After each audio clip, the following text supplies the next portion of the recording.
다윗이 사울을 살려준 사건이 두 번 있는데 오늘은 그 두 번째 본문이죠.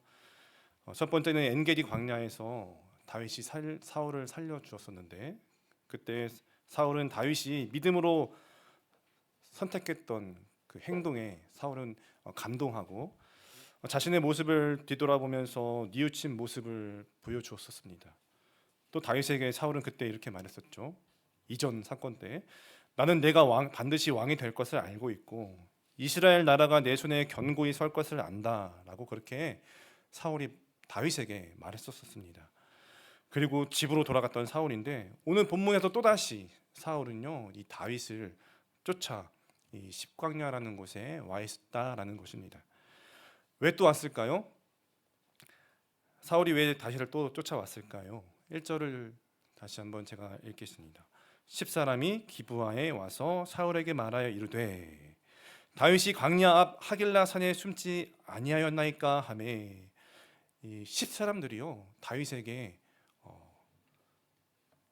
사울에게 다윗이 있는 장소를 그렇게 밀고 하고 있는 것이죠.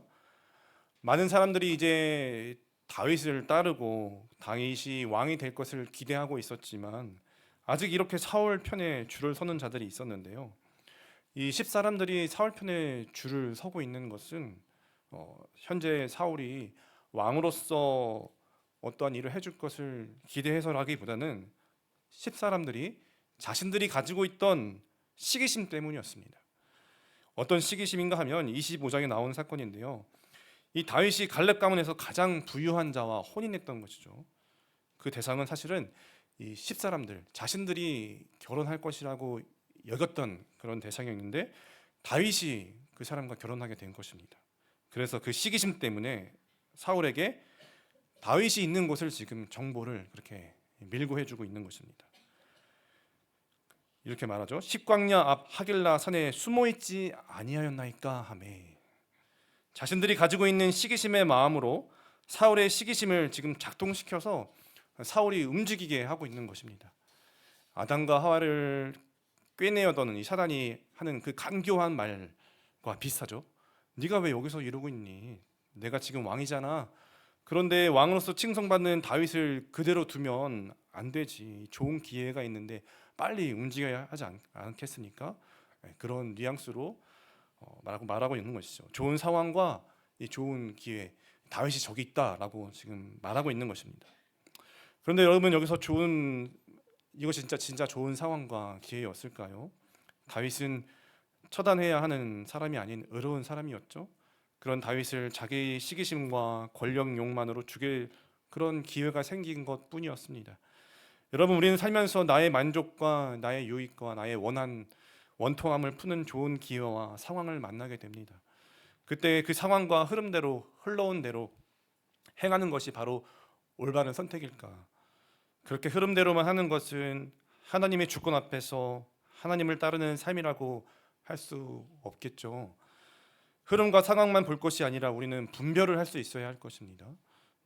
무엇이 하나님의 주권 앞에서 하나님의 자녀로서 살아가는 방향이고 선택인지를 우리는 그렇게 분별할 믿음으로 선택할 수 있어야 하겠죠. 그런데 그게 때론 잘 안 될 때가 있습니다. 말씀에 순종하는 것은 하나님 앞에 순종하는 것은 아무리 여러 사람들이 여러 말을 해줘도 움직이지 않게 되는데 잘 순종하지 않게 되는데 말씀에 반대되는 다른 보이는 길이나 내 생각과 맞아 보이는 길은 그냥 두어 사람만 그럴듯하게 와서 이렇게 뉘앙스로 이렇게 말해줘도 우리는 그것을 따라가려고 하는 습성들이 있죠. 사울이 지금 그러고 있다는 것입니다. 사울은 아마 이미 하나님의 주권을 버리고 악한 영에 사로잡혀 있었기 때문에 그런 삶이었기 때문에 이 10사람들이 자신들의 시기심으로 와서 알려주는 그 정보 거기에 쉽게 마음이 다시 유동하고 다시 또 다윗을 잡으러 가야겠다라는 마음을 가지고 갔던 것이겠죠. 그러나 여러분 오늘 우리도 본문에서 사울과 반대되는 인물을 오늘 만나게 됩니다.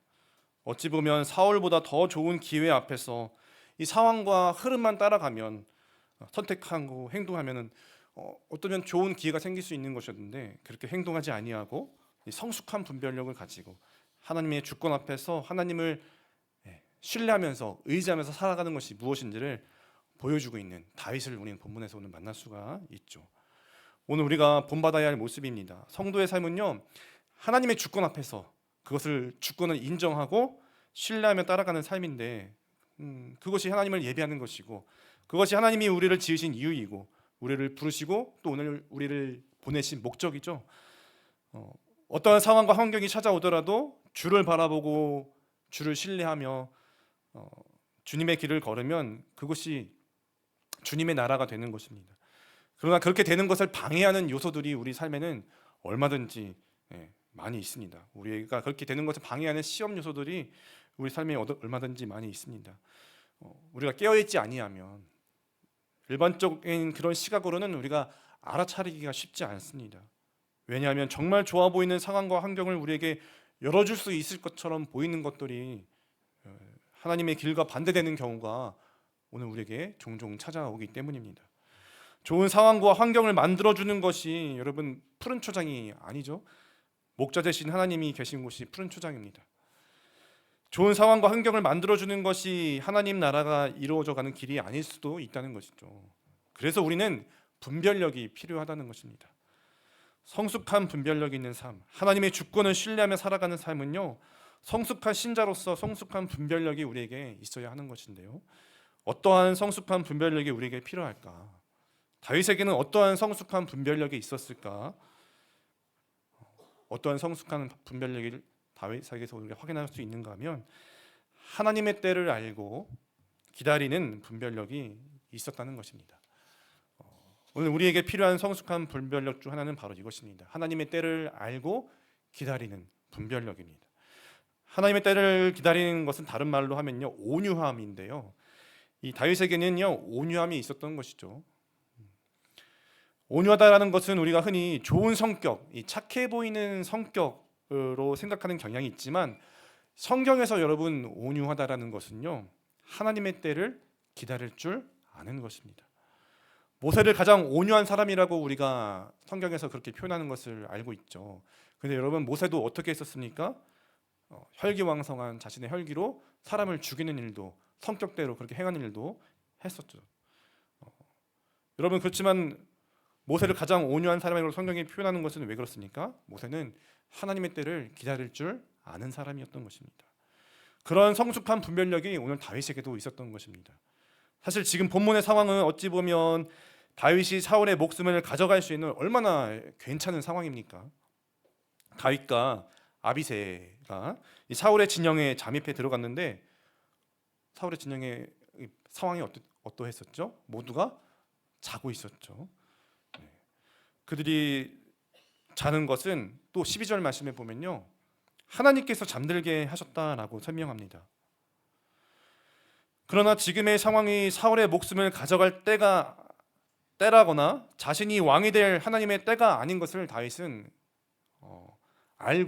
그렇게 알고 하나님의 때를 기다리기로 하고 있다는 것입니다. 다른 말로 하면 하나님께 맡겨드리는 것이죠.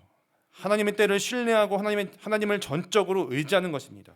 10절 말씀에도 보시면요, 다윗이 또 이르되 여호와께서 살아계심을 두고 맹세하노니 여호와께서 그를 치시리니 혹은 죽을 날이 이르거나 또는 전쟁에 나가서 망하리라. 이렇게 여러분 10절처럼요 하나님께 맡겨드린다는 것은 하나님께서 행하실 때까지 잠잠히 기다리고 맡겨드리는 것입니다. 내가 해야 할 일과 하나님께서 행하셔야 할 일을 구분하고 섣불리 행하지 아니하고 하나님께 맡기고 의지하는 것, 그렇게 할 때에 우리는 하나님의 때에 주님께서 일하심을 경험하고 우리 삶을 주님의 나라로 세워갈 수 있게 되는 것이죠. 하나님을 의지하고 맡겨드리는 것이 무책임한 것처럼 보이긴 하지만 결코 그렇지 않습니다. 다윗은요 지금 용감하게 사울의 진영으로 뛰어들었고요, 12절을 보시면 그곳에서 사울의 창과 물병을 가지고 갑니다. 이 물병은 광야에서 생명을 유지할 수 있는 그런 수단이었고, 이 창은 왕의 신분, 이 권위를 나타내는 것이었는데요, 다윗은 그렇게 생명과 왕권을 상징하는 두 가지 물건을 이렇게 적군에 들어가서 가지고 옴으로 인해서 얼마든지 이 사울 왕을 처단하고 죽일 수 있었지만 살려주었다는 상징적 의미의 두 가지 물건을 지금 가지고 온 그런 믿음의 행동을 한 것이죠. 그것이 하나님께 맡겨드리는 믿음의 행동이었던 것이죠. 이와 같이 적진으로 들어가서 사울의 창과 물병만을 가지고 간 그의 다윗의 이 행동이 바로 오늘 우리가 세상에서 해야 할 행동이겠죠. 오늘 우리가 걱정하고 염려하는 많은 부분들을 하나님께 맡겨드리는 것도 필요하지만 우리에게 찾아온 어떤 이 괜찮은 상황, 괜찮아 보이는 상황이 있다 하더라도 그것을 내가 섣불리 행하지 아니하고 내가 해야 할 부분이 아니라 하나님이 하셔야 할 일이라면 섣불리 말하거나 우리가 행하지 아니하고 잠잠히 주님의 때를 기다려야 하는 것이죠.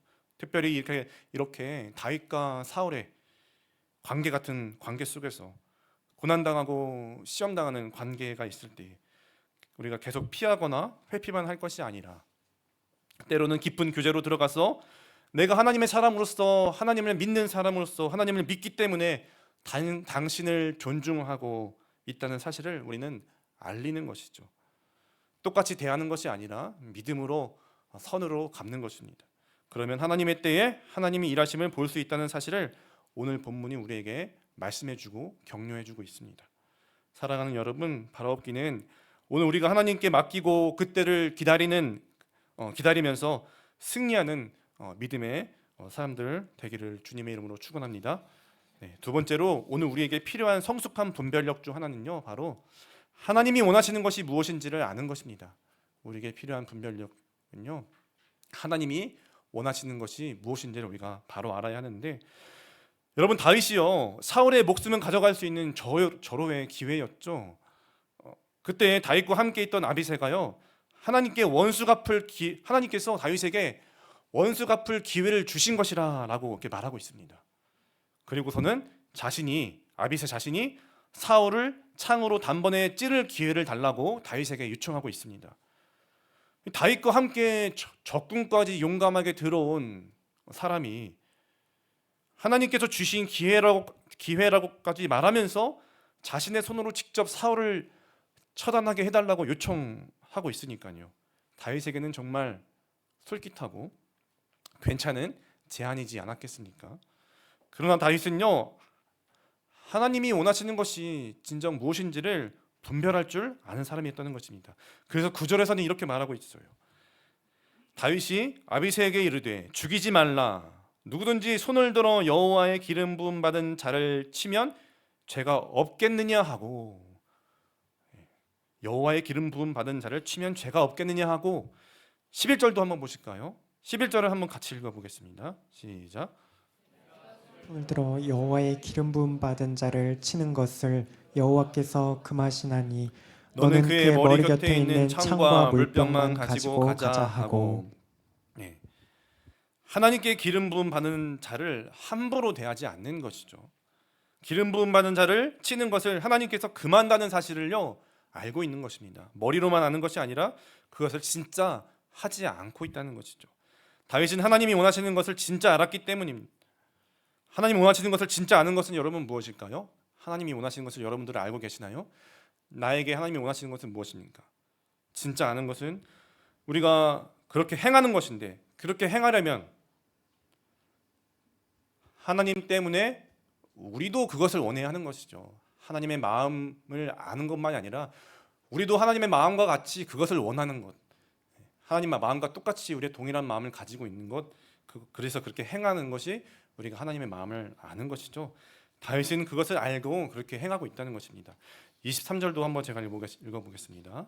여호와께서 사람에게 그의 공의와 신실을 따라 갚으시리니 이는 여호와께서 오늘 왕을 내 손에 넘기셨으되 나는 손을 들어 여호와의 기름 부음 받은 자 치기를 원하지 아니하였음이니이다. 뭐라고 말하고 있으니까 다윗도 자신도 원하지 아니했다라고 말하고 있죠. 하나님이 원하지 아니하는 것을 다윗 자신도 원하지 아니하는 것, 그것이 하나님이 원하시는 바임을 다윗은 알았던 것입니다. 오늘 우리도 그렇게 해야 할 줄로 믿습니다.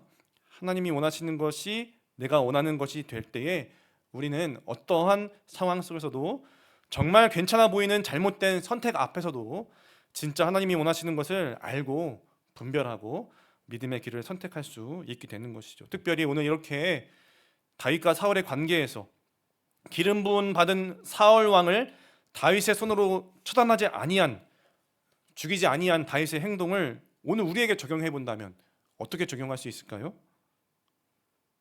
하나님의 형상을 따라 지음받은 모든 사람의 생명과 같은 그 마음을 우리가 함부로 해하지 아니하는 것이겠죠. 결국 주께서 원하시는 것은요, 하나님의 형상으로 지음받은 존재를 우리가 존중하며 형제를 사랑하는 것일 것입니다. 하나님께서 우리에게 그것을 원하신다는 사실을 우리는 분별하고 우리에게 들어온 이 안갚음 기회, 좋은 기회, 그런 상황과 흐름이 그냥 자연스럽게 흘러왔을 때라도 나의 만족과 유익을 취할 수 있는 상황에서라도 과연 그것이 형제를 사랑하는 것인지를 돌아보면서 하나님이 원하시는 뜻대로 행할 수 있어야 할 것입니다.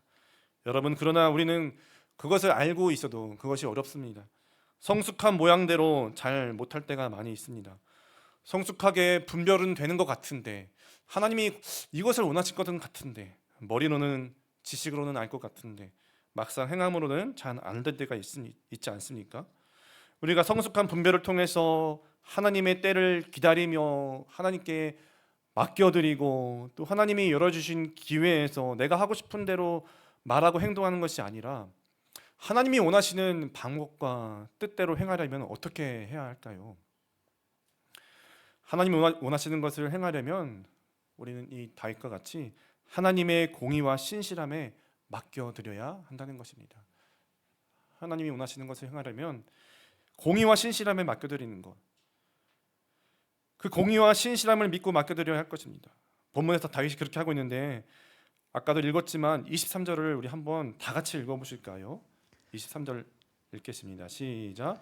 여호와께서 사람에게 그의 공의와 신실함을 따라 갚으시리니 이는 여호와께서 오늘 왕을 내 손에 넘기셨으되 나는 손을 들어 여호와의 기름 부음 받은 자 치기를 원하지 아니하였음이니이다.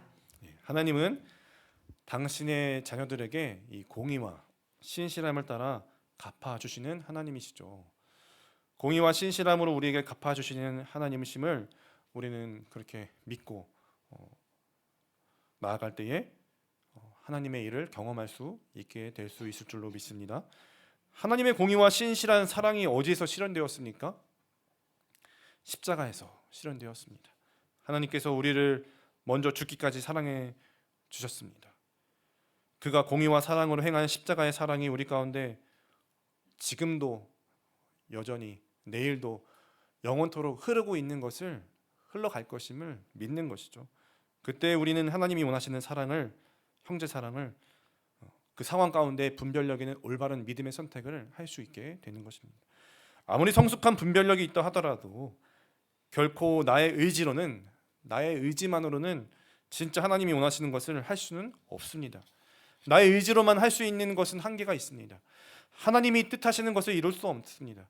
공의와 신실한 하나님이 행하신 일들을 믿고, 진짜 그것을 믿고 바라보고 의지하며 나아갈 때에만 우리는 오늘 다윗과 같은 상황에서라도 하나님이 원하시는 형제 사랑의 일들을, 또 하나님의 나라를 세워가는 것을 이루어갈 수 있게 될 것입니다.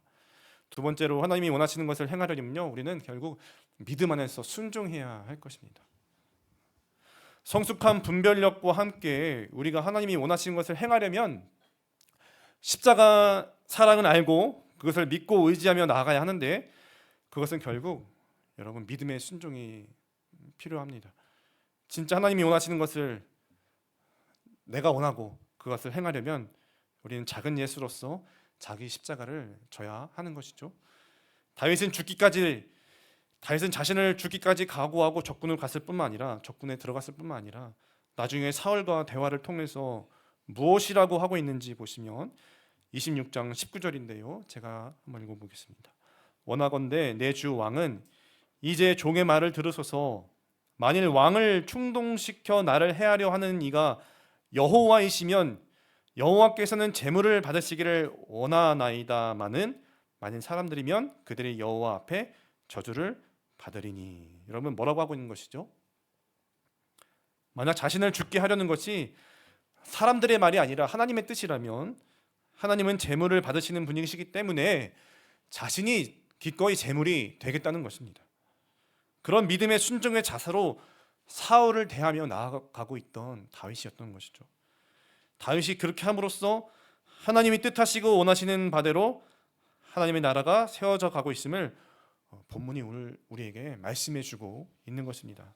살아가는 여러분, 오늘 우리도 결국 우리를 먼저 사랑하신 그 사랑, 먼저 사랑하신 그 사랑하시고 행하신 그 하나님의 공의와 그 신실하신 앞에서 하나님께서 우리에게 갚아주실 것을 믿고 나아가야 하는데, 그것을 이미 갚아주시고 다 넘치게 후히 주셨다는 것을 믿고 나의 십자가를 져야 하는 것이죠. 나의 십자가를 지고 나의 생각과 나의 뜻과 방법을 내려놓고 순종의 걸음을 내디딜 때에 주님의 뜻이 세워져 감을 오늘 우리는 보게 될 줄로 믿습니다. 말씀을 맺겠습니다. 사랑하는 여러분, 우리가 어떻게 하나님의 주권 가운데 살아갈 수가 있습니까? 어떻게 하나님의 주권 가운데 살아가야 합니까? 삶의 흐름과 상황을 따라오는 기회와 그런 시간을 쫓아서 살아가야 합니까? 꽤 괜찮아 보이는 상황과 환경 속에서 우리는 어떤 선택을 해야 할까요? 그때라도 성숙한 분별력을 가져야 합니다. 그것은 하나님의 때를 알고 기다리며 하나님께 맡겨드리는 믿음의 태도와 자세로 나아가는 것이고, 또 하나님이 원하시는 것을 알아야 하는 것인데, 하나님이 원하시는 것을 진짜 아는 것은요, 하나님이 원하시는 것을 나도 원하는 것이 되도록 하는 것이죠. 그러기 위해서는 우리는 하나님이 공의와 신실함에 따라 갚아주시는 사랑의 하나님이심을 믿어야 합니다.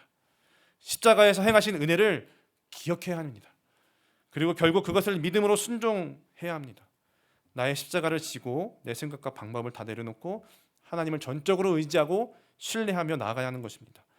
내 생각과 방법, 나의 뜻을 내려놓는다는 것은요, 결국 내 안에 있는 사울을 버리는 것입니다. 사울과 같은 모습을 제거하는 것입니다. 여러분, 오늘 우리가 이와 같은 본문을 대면할 때 우리는 다윗이고 나에게 있어서 어떤 사울과 같은 어떤 대상이 있다고만 생각하는 경향이 있지만, 우리는 더 나아가서 내 안에 있는 사울을 발견할 수가 있어야 합니다. 자신의 뜻과 방법대로 좋은 기회를 찾아 행하는 사울의 모습을 우리는 버려야 할 것입니다. 그래야만 다윗과 같이 그럴듯한 괜찮은 상황에서도 진짜 하나님의 길을 선택하고 믿음으로 걸어갈 수 있게 되는 것이죠. 여러분, 그것은 어떤 길입니까? 하나님께서 갚아주실 것을 기대하면서 믿음으로 걸어가는 길인데, 내가 무엇을 행하면 하나님께서 갚아주신다는 그런 기브앤테이크적인 행함이 아니라 하나님이 공의와 사랑으로 신실하게 십자가에서 이미 다 주셨다는, 다 내어주셨다는 그 은혜 가운데서 행하는 순종의 길일 줄로 믿습니다. 대가를 바라는 행동, 실천은 우리가 하지 말아야 합니다. 대가를 바라는 순종은 오늘 본문에서 다윗이 행한 길이 아니었죠. 오늘 본문 23절에서 다윗이 공의와 신실을 따라 갚으시길 바라며 행한 것은요, 그냥 전적으로 하나님만 바라고 의지하고 믿고 나아가는 길이었습니다. 예수님은 십자가에서 자신을 우리에게 주셨습니다. 우리는 그 안에서 이미 모든 것을 얻었습니다.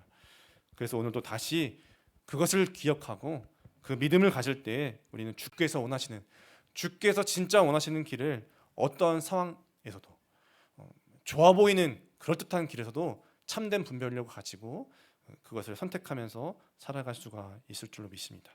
주께서 원하시는 길에서 승리하는 또 하루와 한 주를 살아가는 우리 모두가 되시기를 주님의 이름으로 축원드립니다.